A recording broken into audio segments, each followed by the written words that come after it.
Guys, Sparky with Scamp Tactical here. What I have in front of me is the DDI Industries AK-47S 47 Sierra. And I'm not going to go into a lot of detail on the specifications of the rifle because that information is out there on YouTube and on the company website. What I wanted to do is cover one specific issue that I've had with the rifle. I was actually watching a YouTube video last night and saw a gentleman from Atlanta, I believe, that had the same issue. So I wanted to bring it to your attention. I don't think it's a showstopper, but it's something you need to be aware of. When I first got the rifle and took it out of the box, the bolt was so stiff I could barely work it by hand at all, and the rifle would not strip around off of a magazine. Obviously, that's not the kind of thing you want to see when you bring a rifle home and you're excited about it. So what I did is, over the course of the weekend, I worked the bolt back and forth by hand quite a bit, and it has loosened up. As you can see, if I pull it all the way back and release it, it goes home just fine. However, if I pull it back, release it slowly, you see what we've got there. And I would expect to see something like that on a Century Arms product, but not on a $900 AK like this one.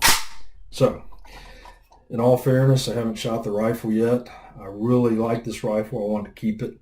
So I'm going to be fair and go give it a good workout at the range and see how things work out. Now, in all fairness to DDI, I emailed them when I first noticed the issue. I got a very prompt reply from Steve at DDI. And he said, hey, not unusual for these things to be a little stiff. How about going out and shooting it and letting us know how it turns out? So that's what I'm going to do. And I hope it turns out well, because I really want to keep this rifle. And once I go shoot it, I'll let you guys know how it turns out. I will say that again, this is not the kind of issue that I would expect to see in a $900 AK, and I think DDI needs to pay very close attention to this. Obviously, if you look around on the internet, it's not the first time this has happened. It may suggest a generic quality issue, it may not, but I think it's something that DDI should pay attention to.